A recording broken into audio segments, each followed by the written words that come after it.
Hey everybody, I'm Eric Worrell with RentPrep.com, and I'm here with Andrew Schultz with Realty Edge.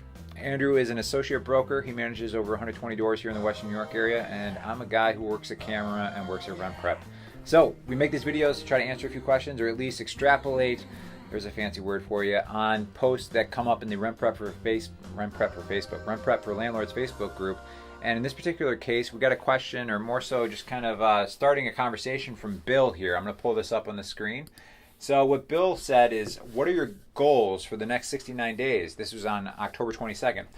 Then it's on to your New Year's resolution. Mine are to purchase another house and 2 empty lots for future builds. For 2018 is going to be awesome. 2 possible, maybe 3 new builds. Bring in 3 more rentals online for next May. So Andrew, you picked this specific post in the group. Why did you pick this? Why did you select it? I thought it was I thought it was very timely, and I thought it was really wise to bring this up now. And the reason I say that is because it's time to start thinking about 2018. You're at the point now where we're already well into quarter 4 of 2017.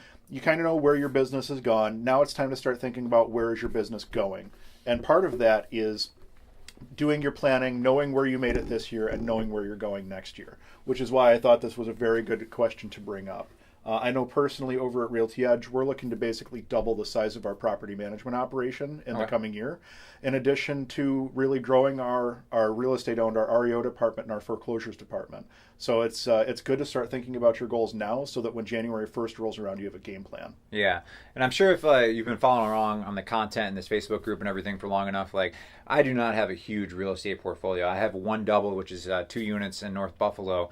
But I've done the same thing, too, in other aspects of my life where you're kind of game planning for what I do here at RentPrep as far as marketing and just things in my personal life. And a lot of times, that's why this question from Bill is so great, because he's asking it in October when other people are asking this question like December 28th. Yeah, and I've been caught in that trap next year before, too. You know, you don't really think about it until I don't want to say too late, because there's always time to plan. But well, I think like every year there's always these seasonalities that occur, right? There's that trap that you fall into, like, oh, this year is going to be different. It's December 28th, and I'm going to plan out my next year, and you don't really commit to anything, and it doesn't turn into anything. And then you get a New Year's resolution. There's the summer lull where like, well, everyone's not doing anything. We kind of get lazy, go on a few vacations, and like your year just kind of becomes this up and down. And like, and I don't know, for anyone who's even like tried to go to the gym for a resolution, it's the same thing, right? You kind of just like, oh, I'm gonna try it. Yeah. So like in your business, do you have any recommendations for that? Have you had any techniques or anything that has worked for you? You know what? I like to keep just a written journal on a day-by-day basis, and usually at the end of the week or the end of a month or something, I kind of go back and highlight the key things that happened over the course of that time span. And that's what I use to help me tailor my following year. Where are the opportunities that I let slip that I should go back and reinvestigate? Where were the pain points that we experienced this year in our business, and what can we do to resolve them? It's a good way to build processes, by the way. Processes is something I'm huge on. If you had a pain point in the year and you can go back and pick that pain point out and say, how do I never have this problem again? That's a good thing to plan around. I think that's a really interesting point, because that pain point's super easy to address while you're in it. But usually what happens is you have it, and then over time it goes away, and then you forget about it, and then it happens again, and you're like, I wish I took care of this last time. Or you forgot how you handled it the last time because you didn't document it or something like that. So it's so important to learn from your mistakes so that you don't have to relive them. I'm actually dealing with that with these videos. I've had a lot of videos that we've been shooting lately, and I've started to get a little bit of a backlog of them, of videos that I need to edit. And I'm like, I shouldn't be editing these. I got to find somebody to edit these for me and create a system and a process for somebody else to take care of that. So I'm actually in the process of screening. Time to outsource that. I am. I'm in the process of screening video editors. So it's kind of, my brain's always kind of landlord mode because of the content we make. Right. And I'm asking questions, and I'm running people through a process and letting them kind of determine and like self-identify who may not be a good candidate.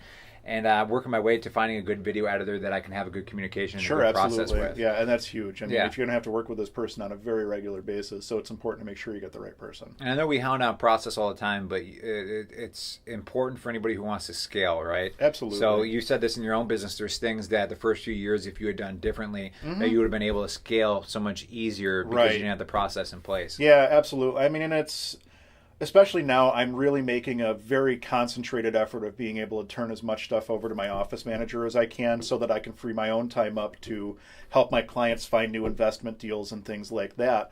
I can't be focused on the day-to-day all the time. Like Yep. there's times where I absolutely have to focus on something that's an immediate emergency. Sure. But there are a lot of other times when I shouldn't be in the office. I should be out in the field looking at investment property for clients and stuff like that. So Yeah. that process becomes more and more important because it allows my office manager, Kristen, to work autonomously for me.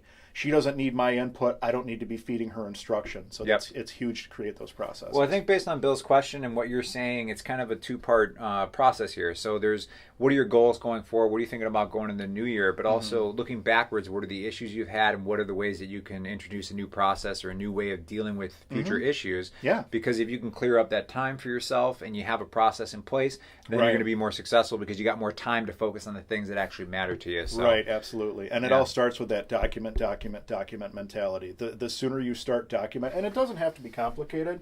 Guys, here's my daily journal. It's a composition notebook. I've seen that one I of those throw in before. my, I'm on a nostalgia ride to yeah, elementary exactly. school right now. And I love that thing. Like it's if I take a phone call in my car, I jot down a note who I spoke to, when, Sure. and what the conversation was. And it just helps you to keep a real running log of your life and know where you're going. Cool. I love it. All right. Hopefully you're getting something out of these videos. We like doing them, so we're going to keep doing them whether you like them or not. So thank you to everybody in the Rent Prep for Landlords Facebook group, especially Thanks, Bill. Bill, you post some really cool comments in the group asking people some thoughtful questions, which I appreciate. I always notice those.